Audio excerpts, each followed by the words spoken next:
நிசப்தமான அந்த வேலையில உள்ளம் குளிர, ஆன்மா குளிர, அது எந்த அவசரமும் இல்லாம சாந்தமா அதை முழுசா அதை எடுத்துக்கிறதுக்கு என்னம்மா பண்ணணும்? எல்லாம் மேட்ச் பண்ணிட்டீங்க கண்ணு. உங்க மனசை எதோடு மேட்ச் பண்ண போறீங்க? உங்க உடல்ல அதே உடல் தானே வச்சிருக்கீங்க. அதை எது கூட மேட்ச் பண்ண போறீங்க? கஞ்சியோடு நீங்க 7 மணிக்கு நீங்க படுத்தீங்கன்னா, நீங்க 3:36க்கு நீங்க எழுந்திருக்கும் போது உங்க உடல் உங்க கூட கோஆபரேட் பண்ணும். நீங்க ரொம்ப ஒண்ணும் பிரயாசப்பட வேண்டாங்கண்ணே. நம்மளுடைய சனாதன தர்மத்துல நீங்க நம்மள பிரயாசப்பட சொல்லவே இல்லை. இல்லறத்தார் இல்லறத்துல இருங்க, துறவிகள் துறவரத்துல இருங்க, குழந்தைங்க குழந்தைத்தனத்துல இருங்க, மெச்சூர்டு பீப்புள் மெச்சூர்டு தனத்துல இருங்க. எந்த டிஸ்டர்பன்ஸும் யாரும் யாருக்கும் கொடுக்கறது இல்ல. அந்த 3:46 8:24 வரைக்கும் பிரம்மம், அதாவது ஆகாய பூத வேலை அப்படின்னு அதுக்கு பேரு. ஆகாய பூத வேலை ஒரு நாளைக்கு பஞ்சபூதங்கள் 5 இருக்குல்லப்பா. அந்த 5ம் காலையில 6 மணி நேரம், 6 நாளிகை. காலையில ஒரு நாளைக்கு பகலில 30 நாளிகை, இரவு 30 நாளிகை. காலையில 6 நாளிகை ஸ்டார்டிங்ல ஆகாய பூதத்துக்கு கொடுத்துட்டோம்னா, ஆகாய பூதத்துக்கு அடுத்து நெருப்பு பூதத்துக்கு 6 நாளிகை கொடுத்துட்டு, நெருப்பு பூதத்துக்கு அடுத்து மண் பூதத்துக்கு ஆகாய பூதத்துக்கு கொடுத்துட்டு காற்று பூதத்துக்கு கொடுக்குறோம். அதுக்கு அடுத்த 6 நாளிகையை, அடுத்த 6 நாளிகையே நெருப்பு பூதத்துக்கு கொடுக்குறோம். அடுத்த 6 நாளிகையே மண் பூதத்துக்கு கொடுக்குறோம். அடுத்த 6 நாளிகையே நீர் பூதத்துக்கு கொடுக்குறோம். எகைன் நீங்க அந்த அந்த அந்த வேலை எல்லாத்தையும் முடிஞ்ச பிறகு சாயங்காலத்துல இருந்து காலையில இருந்து எகைன் நீங்க அந்த இதை தொடங்கும் போது அந்த மண் பூதத்திலிருந்தே தொடங்கி முடியும் போது ஆகாய பூதத்துல முடியும்டா சாயங்காலத்துல இருந்து. அப்ப காலை அது 6 12 நாளிகை பொழுது. புரிஞ்சுச்சா அம்மா பேசுறது உங்களுக்கு? புரியுதுங்கம்மா. 12 நாளிகை பொழுது ஆகாய பூத வேலை. 3:36 இருந்து 8:24 வரைக்கும் ஆகாய பூத வேலை தங்கம். அந்த ஆகாய பூத வேலையில நீங்க ஒரு எல்லா உயிருக்கும் புல் தொட்டு நம்ம மனிதர் வரைக்கும் எல்லா உயிருக்கும் இடைவிங்கலையின் எழுத்தை இறைவன் அறிவிக்கின்றான். ஒரு பிராக்ஷன் ஆஃப் ஏ செகண்ட், ஒரு நொடி. அதனாலதான் அந்த ஒரு நொடியை பிடிச்சுக்கிட்டு கண்மூடி ஒரு பொழுது மௌனமாய் இருக்கவென்றால் பார்த்த கண்மங்கள் போராடுது அப்படிங்கிறார். ஒரு பொழுதுதான், ஒரு பொழுதுன்னா இவ்வளவு. இதுதான் அரை நிமிட நேரம் மட்டிலுமாவது எனது சரண கமலாலயத்தை பவமுறை நான் எப்படி முறையா செய்யணுமோ அதை தன்னைத்தானே அருணகிரிநாதர் பாக்குறாரு. முருக கடவுள் அருணகிரிநாதருக்கு இறக்கப்பட்டு என்னடாப்பா அப்படின்னு சொல்லி பாக்குறாரு. பார்க்கும்போது அருணகிரிநாதர் நீ கொஞ்சம் சும்மா இருப்பா அப்படின்னு தான் சொன்னார். வேற எதுவுமே சொல்லல, சும்மா இரு அப்படின்னு. அந்த சும்மா இரு அப்படின்னு சொன்னோடனே சரி இறைவன் நம்மளை சும்மா தானே இருக்க சொன்னா அப்படின்னு அவர் ஒரு ஓரமா போய் சும்மா இருந்தார். கண்ணு அருணகிரிநாதர் ஒரு இடத்துல போய் சும்மா இருந்தார். சும்மா இருந்தா பவமுறை தியானிக்க வழி இல்லாத இந்த மனம் சடன் கசடன் மூடன் மட்டி எவ்வளவு கேவலத்தனமா போய் அது ஒண்ணுலையும் போய் இருக்கிறத அவர் நோட் பண்றாரு. நான் உங்களுக்கு அடிக்கடி நான் சொல்லுவேன், இந்த பாடலினுடைய பொருளை நீங்க உள்வாங்கிக்கிட்டீங்கனாலே நீங்க தனியா தவம் பண்ணணும்னு அவசியம் இல்லை கண்ணு. உங்களுடைய மனதோடய வாட்ச் பண்ணுங்க. நீங்க இன்னைக்கு கல்யாண வீட்டுக்கு போறீங்க. கல்யாண வீட்டுக்கு போகும்போது உங்களுக்கான ட்ரெஸ்ஸை எடுத்து வச்சுட்டு உங்க மனசோடய பயணிங்க. கல்யாண வீட்டுக்கு போறதுல அவன் போன கல்யாணத்துக்கு என்ன பண்ணியிருந்தா, இவ இந்த கல்யாணத்துக்கு என்ன பண்ணியிருந்தா, அந்த கல்யாண வீட்டுக்கு நான் உங்களுக்கு கொச்சைப்படுத்தி பேசுறேன்னு நினைக்காது கண்ணுங்களா. கல்யாண வீட்டுக்கு நீங்க புது புது ட்ரெஸ்ஸா நீங்க எடுக்கிறீங்க. இந்த கல்யாண வீட்டுக்கு நான் கட்டிட்டு வந்துட்டேன், இந்த ட்ரெஸ்ஸை நான் இந்த கல்யாண வீட்டுக்கு கட்டிட்டு வந்தேன். உங்களுடைய உடல் உறுப்புகள்ல எதையாவது மாத்துறீங்களா? எல்லாம் அதே உடல் உறுப்பை கொண்டுகிட்டு தானே அந்த ஒரு கல்யாண வீட்டுக்கு போறீங்க, இன்னொரு கல்யாண வீட்டுக்கு போறீங்க, இன்னொரு கல்யாண வீட்டுக்கு போறீங்க. அந்த உடல் உறுப்புல ஏதாவது மாறுதல் இருந்துச்சா? அந்த மன உறுப்புகள்ல ஏதாவது மாறுதல் இருந்துச்சா? அப்போ மாறுதல் செய்ய முடியாத உடல் உறுப்பு புடையை மட்டும் மாத்தி நம்ம என்ன பண்ண போறோம்? நெக்லஸ் மட்டும், இது போன தடவை இந்த நெக்லஸ் போட்டு போயிட்டேன். இதுக்கு முன்னால எல்லாம் அப்படி கிடையாது கண்ணு. எல்லாத்தையும் ஒரு லாங் செயின் இருக்கும். ஒரே ஒரு மாங்காய் மாலை, இல்லாட்டி ஒரு வேற இன்னொரு அதுக்கு என்னமோ ஒரு மாலையெல்லாம் சொல்லுவாங்க. ஒரு 3-4 மாலை, என்னமோ பிச்சு மாலை என்னென்னமோ சொல்லுவாங்க. அந்த 4 மாலை தான் இருக்கும் ஒரு வீட்டுல. அது யாருனாலும் சுத்தி சுத்தி அந்த மாலையை தான் போட்டுப்பாங்க எல்லாருக்கும். ஆனா ஒரு டாலர் செயின் மட்டும் இருக்கும். இவ்வளவுதான் இருக்கும். இப்ப என்ன இவ்வளவு காணம் கம்மல் வச்சுக்கிறீங்க, இவ்வளவு காணம் இது வச்சுக்கிறீங்க. இந்த ஆசையோடு அந்த ஆகாய பூத வேலைக்குள்ள நுழைய முடியாது தங்கங்களா. புரியுதுமா. உங்களுக்கு புரிஞ்சா குட்டீஸ்? புரிஞ்சதுமா, புரிஞ்சதுமா. அப்ப நீங்க நான் உங்களை அதுக்காக வேண்டி யாரையும் நீங்க கம்மல் போடாதீங்க. நான் கம்மல் போடாது, இந்த அம்மாவுக்கு கம்மல் போட துப்பு இல்ல, வழி இல்ல, இவ வந்து ஸ்டேஜ்ல இருந்துகிட்டு நம்மள கம்மல் போடாத, நெக்லஸ் போடாத அப்படி இல்ல. நான் அதை சொல்லல கண்ணு. என்கிட்ட இதுக்கான வழி என்னன்னு கேட்கும்போது நான் சொல்றேன். சரிங்க. ஆகாத வேலையில நிக்கிறதுக்கான வழி இல்லைன்னா கல்யாண வீட்டுக்கு போறீங்களா? அதையே வளைச்சு வளைச்சு 3-4 நாளா நான் பாக்குறேங்கண்ணு. ஊர்ல இருக்கும்போது பாப்பேன். இந்த புடவை அந்த புடவை எல்லாம் என்கிட்டயே கொண்டு வந்து காமிப்பாங்க பாருங்க. அம்மா நான் இந்த போன தடவை இந்த கல்யாண வீட்டுக்கு இது போயிட்டேன். இப்ப இந்த என் கூட பழகிய பிள்ளைங்க எல்லாம் வந்திருக்கிறாங்க. நான் போன தடவை இந்த கல்யாண வீட்டுக்கு இந்த புடவைய கட்டிட்டு போயிட்டேன். இந்த தடவை நான் இதை கட்டிட்டு போயிட்டேன். நான் அடுத்த தடவை வந்து இன்னும் ஒரு வாரத்துக்குள்ள இது இருக்கு, அதுக்கு இதை எடுத்துட்டு வந்திருக்கேன், இதுக்கு மேட்சிங் இதை எடுத்துட்டு வந்திருக்கேன். எல்லாம் மேட்ச் பண்ணிட்டீங்க கண்ணு. உங்க மனசை எதோடு மேட்ச் பண்ண போறீங்க? உங்க உடல்ல அதே உடல் தானே வச்சிருக்கீங்க. அதை எது கூட மேட்ச் பண்ண போறீங்க? எனக்கு அவங்க கிட்ட நான் இதெல்லாம் சொல்ல மாட்டேங்கண்ணு.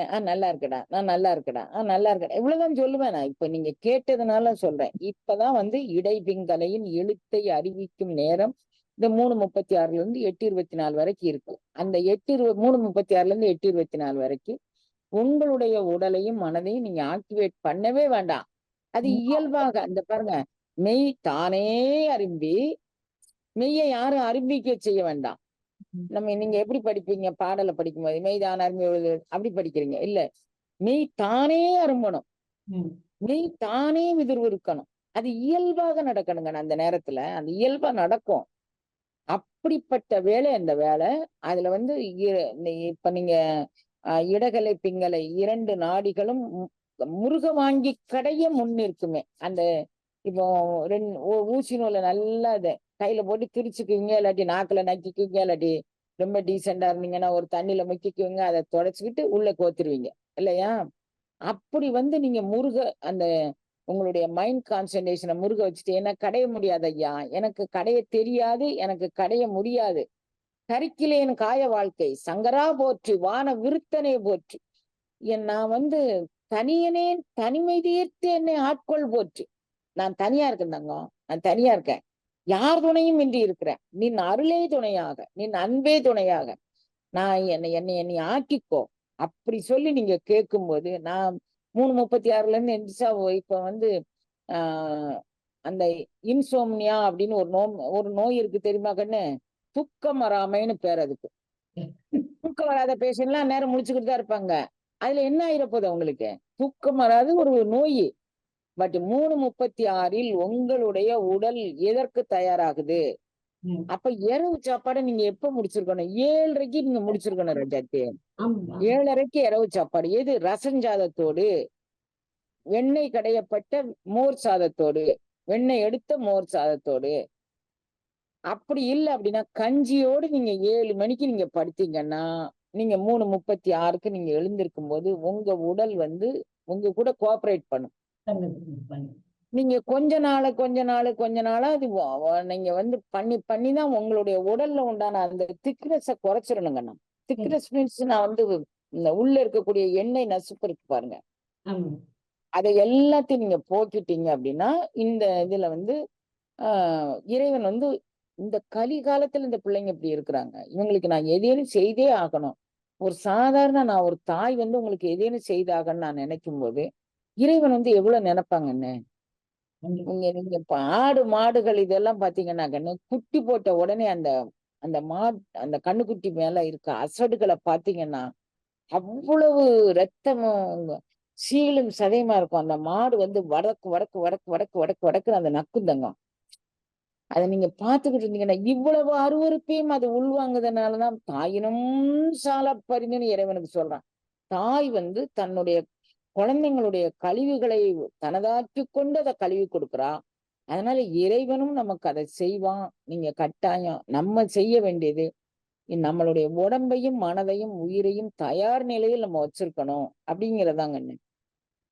அதுக்கு நீங்க தயாராயிட்டீங்கன்னா இறைவன் வந்து நீங்க ரொம்ப இந்த கலிகாலத்துல நமக்கு வந்து ஆஃபர் சேல் பண்ணாம நீ வந்து நீ இத பண்ணி 3:36 இந்த குழந்தை எந்திரிச்சிருக்கு பாரு அப்படி. இரவு வந்து ஹெவியா சாப்பிட்டு 11:30 12:30 நம்ம படுத்தோம்னா காலையில நம்ம அதை பிடிக்க முடியாது கண்ணு. ஓடி ஓடி உழைக்கிறோம். 1 மணி நேரத்துக்கு 1,00,000 ரூபாய் எல்லாம் உழைக்கிறவங்க என்கிட்ட வராங்க கண்ணு. அது உழைச்சிட்டு 40 வயசுல 80 வயசு வயோதிகத்தை சுமந்து அதுக்கப்புறம் இது ஹாஸ்பிட்டலா போய் அப்புறமும் தெய்வம் என்பது ஒரு சித்தம் உண்டாக போறது இல்ல. டாக்டர் என்பது ஒரு சித்தம். வாளால் அறுத்து சுடினும் மருத்துவன்பால் மீளா காதல் நோயாளன்பால் அவன் பேர்ல தான் நம்ம அனுபவிக்க போறோம். ஆண்டவன் பேர்ல அனுபவிக்க போறது இல்ல. இதையெல்லாம் தாண்டி பூர்வ புண்ணிய வாசனை இருந்திருக்கு. உங்களுக்கு ஒரு 100, 150 பேரோ 200 பேரோ எத்தனை பேர் நீங்க இதுல இருக்கீங்கன்னு தெரியல குழந்தைங்களா. இத்தனை பேர் வந்து இதை தேடுறீங்க அப்படின்னா நிச்சயம் உங்களுக்கு பூர்வ புண்ணியம் இருக்கு. ஆனா நீங்க உணவுல நீங்க சரியான கட்டுப்பாடு இல்லை அப்படிங்கிறத நான் இங்க இருந்து பார்த்து உணர்றேன் கண்ணுங்களா. நான் இங்க இருந்து உங்களை பார்க்கும்போது சில உணர்வுகள் உங்களுக்கு கிடைக்கும். இப்ப சில முத்திரைகள் சொல்லும்போது அம்மா எனக்கு கண் தண்ணி வந்துச்சு, முதுகு சிலுத்துது அப்படிங்கீங்க. அதை எவ்வளவு நேரம் நீங்க தக்க வச்சீங்க? நிரந்தரமாய் அருளாய் அப்படிங்கிறாருல, எவ்வளவு நேரம் தக்க வச்சீங்க? இல்ல, காலையில இந்த முத்திரை பண்ணும்போது எனக்கு இந்த உணர்வு வந்துச்சு, நான் அதை விட மாட்டேன், இம்மையே பிடித்தேன், சிக்கன பிடித்தேன். அப்படி நீங்க எத்தனை தடவை பிடிச்சீங்க? எத்தனை பேர் பிடிச்சீங்க கண்ணுகளா? எப்படியாவது உருண்டு புரண்டு நான் சாதிச்சிருவேன் அப்படின்னு பெருமானார் உள்ள பாடல்லாம் பாடுங்க. படமாட்டேன் இனித்துயரம் படமாட்டேன், நான் பயப்படவும் மாட்டேன், கெடமாட்டேன் பிறர் மொழிகள். ஏன் நீ அங்க போய் என்னத்தடா கண்ட? மாணிக்கவாசகரை கேட்காமல இருந்திருப்பாங்க கண்ணு. ஆடா அமைச்சர் பதையை விட்டுட்டு இவன் இங்க இருந்து குடுகுடுன்னு ஓடிப்பாங்க. நீ என்னத்தடா கண்ட? அங்க போய் நீ என்னத்த கண்ட? என்ன வாங்கின அப்படின்னு சொன்னா மாணிக்கவாசகர் என்ன சொல்வாரு? கெடமாட்டேன் பிறர் மொழிகள் கேட்டிடவும் மாட்டேன். நான் வந்து இவன் பேச்ச கேட்டுட்டு இருக்கிறதுக்கு நான் என்ன சாதாரணமா? நான் யாருடைய தன்னை தந்தான். நானா போய் கேட்டேன், நீ குதிரை வாங்க வரலடா, என்ன வாங்க வந்த? தன்னை தந்தான். தனியனேன் தனிமை தீர்த்து தன்னை தந்தான். என் தனிமையை தீர்த்து நீ யாரோட இருக்க வேண்டாம், அவனே தந்துட்டான். நானும் அவனுமாக நீனும் நானுமா ஏகபோகமா இருக்கக்கூடிய அந்த ஒரு உணர்வு. எப்படி ஒரு உணர்வு? சிவனோடு இவர் இருக்கிறார் கண்ணு. சிவனை பிரிந்து இவர் இருக்கவே இல்லை. அவர் தெளிவா சொல்றாரு, நீ வந்து என்னை விட்டு நீ என்னை விட்டு போகலான்னு நீ நினைக்கிறியா? போக முடியாது, விட மாட்டேன் அப்படி சொல்றாரு. மணிவாசகர் சொல்றாரு, நீ என்னை விட்டு போக முடியாது கண்ணு, நான் வந்து உன்னை போக விடவும் மாட்டேன், நான் உன்னை உன்னை விட்டு நான் போக மாட்டேன், என்னை விட்டு நீ உன்னை போக விடவும் மாட்டேன். அந்த உறுதிப்பாடு உங்ககிட்ட எத்தனை பேர்ட்ட வந்துச்சு? இது ஃபேஷன் ஷோ அல்ல, ஒரு போக்குவரத்து தளம் அல்ல. இன்னும் தீவிரமா இன்னும் தீவிரமா இன்னும் தீவிரமா உங்களை பட்டினி கிடக்க சொல்ல கண்ணு. உங்களுக்கு ரொம்ப பசிக்குன்னு வச்சுக்கோங்களேன், 6 மணிக்கு கஞ்சி குடிச்சிட்டோமா, எனக்கு பசிக்குதுமா, 2 கடல் மிட்டாய் சாப்பிடுங்கடா, தவறு கிடையாது. ஒரு பழம் சாப்பிட்டுக்கோங்கடா, தப்பு கிடையாது. அப்படியே எண்ணெய் பலகாரத்தை போட்டு குருமா அது இதுன்னு நானே பிள்ளைகளுக்கு ரொம்ப விருப்பமா வச்சு கொடுக்குறேங்க. எனக்கு வந்து இந்த பிள்ளைங்க விரும்பி சாப்பிடுறத பார்த்தா நானே எப்படியும் வாரத்துக்கு 2-3 நாள் குருமா வச்சு கொடுத்துட்டு நான் கஞ்சி தான் குடிக்கிறேன், அது வேற விஷயம். ஆனா வந்து தவிர்க்க முடியல. இப்ப நீங்களும் தவிர்க்கவெல்லாம் முடியாது. இறைவன்கிட்ட கேட்டு கேளுங்க. நான் வந்து ஏமாந்து விடமாட்டேன் கண்டீர் மெய்மெய்து நும்மானை விளம்பினும் அடியேன் கெடமாட்டேன் பிறர் மொழிகள் நீ அங்க போய் என்ன கண்ட கேட்பாங்க. அங்க தவச்சாலும் போறியா, அங்க போய் என்ன கண்ட? 4 ஏக்கர் கூடுதலா நிலம் வாங்கினியா? கூட 2 வீடு கட்டினியா? நீ அங்க போய் என்ன செஞ்ச? அப்படி கேட்பாங்க கண்ணு. தளர்ந்துடாதீங்க. இல்லைங்கம்மா, நான் தளர்ந்துட உங்க இதுல வந்ததுக்கு அப்புறமா உணவு நீங்க சொன்ன மாதிரி இது வரைக்கும் எப்படி இருந்தோன்னு எனக்கு தெரியாதுங்கம்மா. இப்ப வந்து நீங்க 5:30 மணிக்கு ரொம்ப இலகுவா ஏதாவது எடுத்துட்டு விட்டுறேன். அதுக்கப்புறம் நான் எதையும் சாப்பிடுறது இல்ல, காஃபியை குறைச்சாச்சு, நிறைய எல்லாம் குறைச்சாச்சுங்கம்மா. இல்ல கண்ணு, நான் தனிநபர் யாரையும் குறிப்பிட்டு சொல்லல கண்ணு. இல்லைங்கம்மா, இது நீங்க தனி அப்படி சொல்ல மாட்டீங்கன்னு தெரியுதுமா. பொதுவாவே சொல்றதுல வந்து நீங்க சொல்றது எல்லாமே எந்த அளவுக்கு நாங்க எடுத்துக்கிறோமோ எங்களுக்கு தான் நன்மை. அதனால அதை நான் மேக்சிமம் பிடிச்சுக்கிறேன். கொஞ்சம் இப்ப இந்த ஒரு 1.5 மாசமா ஒரு 3 மணிக்கு ஏந்திரிச்சு நானா கொஞ்ச நாள் ஏந்திரிச்சு பழகணுமா, இப்ப ஓரளவுக்கு வந்துருது. எனக்கு என்னன்னா உங்க பாருங்க 3:30 மணிக்கு எந்திரிச்சா போதுங்கன்னு 12 to 3 மணி வரைக்கும் அந்த நேரத்துல சுரக்கக்கூடிய சுரப்பிகள் கிடையில தான் சுரக்க முடியுங்கன்னு, எழுந்திருந்து சுரக்க முடியாது, சுரக்காது. அது உடம்பு கிடைமட்டம், அதாவது ஹரிசாண்டலா வந்து அது வேட்டிக்கோல இருந்துக்கு. அது என்ன சொல்ல, கிடைமட்டம் தானே, ரைட் தானே, கிடைமட்டம்னு சொல்லுவாங்க தானே. படுக்கை மட்டம் அப்படி மாதிரி போட்டுக்கலாம். படுக்கையில் படுத்திருக்கும் போது முதுகு தண்டு தரையில படுத்திருக்கும் போதுதான் அந்த சுரப்புகள் சுரக்கும். புரியுதா ராஜாத்தி? அதனால ரொம்ப நீங்க ஆர்வ கோளாறு காரணமா வேக வேகமா வந்து நுழைஞ்சிட்டீங்கன்னு வச்சுக்கோங்களேன். ஆர்வ கோளாறு காரணமாக அப்படி நுழைஞ்சீங்க அப்படின்னா இங்கேயும் போய் அங்கேயும் போயிரும். சோ நீங்க வந்து 3:30 மணிக்கு எந்திரிச்சா போதும். அந்நேரம் குளிக்கணும்னு எல்லாம் அவசியம் கிடையாது. முகம் கை கால் கழுவிட்டு நீங்க வந்து உட்காரலாம் ராஜாத்தி. 3 ஏன்னா 3:36 தானே. அந்நேரம் நீங்க வந்து பல் தேய்ச்சிட்டு முகம் கை கால் கழுவிட்டு வந்து உட்காரலாம். நான் ஒரு 10, 20 நிமிஷம் லேட் ஆனாலும் ஒண்ணும் பிரச்சனை இல்ல. அந்த நேரத்துல இடைபிங்கலையும் வந்து சுழுமுனையில் சேருவதற்கு அந்த முதுகுத்தண்டுல உள்ள எட்ஜ் இருக்குல்லாமா, அதுல நான் உங்களுக்கு படமே வரைஞ்சு காமிச்சிருக்கிறேன். அந்த ஹோல் வழியா அது எப்படி உள்ள நுழையும், எப்படி மேல் நோக்கி அது இழுத்துட்டு போகும். அந்த இடத்துக்குள்ள அந்த முதுகுத்தண்டுல அந்த இடத்துக்குள்ளமா ம். பெரிய பெரிய இரும்புனால ஆன ஒரு வஜ்ரம் மாரி அது இருக்கும் ராஜா. அத சரி. வந்து மிகப்பெரிய காந்தம் ஆண்டவன். அதான் அவர் சொல்லாரு, "இரும்பு தரு மனத்தேனே ஈர்த்து ஈர்த்து கரும்பு தரு சுவை காட்டி எனக்கு உன் கழலினை காட்டி." அந்த ஹோல் இங்க பாருங்க. இப்ப நான் உங்களுக்கு இத காமிச்சிருப்பேன்னு நெனைக்கிறேன். உங்களுக்கு வீடியோல தெரியுதாப்பா? இங்க தெரியுதுங்க. பாருங்க. இந்த இந்த முதுகுத்தண்டோட எட்ஜ் இருக்கு பாருங்க. அந்த டெயில் அந்த வால் மாரி இருக்கும். அது உள்ள ஒரு ஒரு முடி அளவுக்கு ஒரு துவாரம் இருக்கு கண்ணு. ஒரு முடியில 1000 மடங்குல அதான், ஒரு அதான் பங்கு ஒரு பாருங்க. துவாரம் இருக்கு. அந்த துவாரத்து வழியே தான் இந்த இடைவிங்களே உள்ள நுழையுங்கண்ணு. அப்ப அது உள்ள நுழைஞ்ச நேரத்துல நம்ம என்ன பண்ணுவோம், அந்த ஊசி நூல்ல கோக்கும்போது படக்குன்னு பிடிச்சு இழுக்கிற மாரி, பேரண்ட நாயகன் இந்த புள்ள முழிச்சுக்கிட்டு இருந்து இவ்வளவு பிடிச்சிருக்கு அப்படின்னு ஆ. அதை ஈர்த்து பிடிக்கிறான். எப்படி? அவன் பெரிய மேக்னெட். எந்த துருப்பிடிச்ச இரும்பையும் ஈர்க்கக்கூடியவன். அவன் இந்த குழந்தைங்களுக்கு இதை எப்படியாவது இது இது ஆர்வப்பட்டுருச்சு. இரும்பு தரும் மனத்தேனை ஈர்த்து ஈர்த்து இதேதான் இன்னொரு இடத்துல சொல்றார். ஈர்த்தென்னை ஆட்கொண்ட எந்தை பெருமான். அவன் பெரிய ஈர்ப்பாக இருக்கணுங்கண்ணா. அவன் தான் பெரிய மேக்னெட். நம்ம ம். எல்லாம் இரும்பு தான். புரியுது. அதனால வந்து அவன் வந்து பிடிச்சு இழுக்கிறதுக்கு ரெடியா இருக்கான். நாம வந்து அவன்கிட்ட பிடிபட குடுக்கணும். அவ்வளவுதான். புரிஞ்சுட்டீங்களா? அதனால புரிஞ்சுது. நீங்க இந்த 3:36க்கு நீங்க எந்திரிக்கிறது பெரிய காரியம் இல்ல கண்ணு. அதுல உட்கார்ந்து நீங்க எனக்கு நீ வேணும். அந்த சரணாகதி பண்ணுங்க கண்ணா. சரிங்க. இந்த நீங்க சொல்ற மாரி அ மாயா தேவி கிட்ட எங்க அம்மாவே உன்கிட்ட சரணம்மா நான் ஒண்ணுமே கிடையாது. வெறும் காமெடி பீஸு என்ன விட்டுடுன்னு கேட்டுட்டு தாம்மா சின்முத்திரையில மட்டும் தாம்மா உட்கார்றேன். வேற எதுவுமே நான் செய்யறதில்ல. அமைதியா ம். உட்கார்ந்துருக்கேன். பூஜை போதும் வேலை போதும்டா. அவ்வளோதாம்மா. போதும்டா. எனக்கு நீ வேணும். அப்படி மட்டும் கேளுங்கடா. அவ்வளோதாம்மா. வேற எதுவும் பண்றது எனக்கு இல்லைங்க. நீ வேணும். நான் பல பிறவிகளா வந்துட்டேங்க. இனிமே வந்து எல்லாரும் வேண்டி இருக்கிறாங்கல்ல கண்ணு. ம். மாயப்பிறவி உன்வசமே வைத்திட்டு இருக்கும் அதுவன்றி. மாயப்பிறவி அவன் வசரம் வச்சிருக்கிறான். அவன்கிட்ட போய் எனக்கு போதுமாடா சாமி. இந்த ஊத்தி சரீரத்துக்குள்ள இன்னொருக்க பிறந்தாலும் இந்த ஊத்தி சரீரத்துக்குள்ளதான்டா வந்து பிறக்கணும். ம். சரிங்க. அதனா நன்றிங்க. அதனால நீங்க வந்து எனக்கு நீ வேணும்னு கேட்டீங்கன்னா, அவன் எங்கனாலும் வச்சுட்டு போறான். சரிங்க. தேங்க்ஸ். ரைட் ரைட் ராஜா.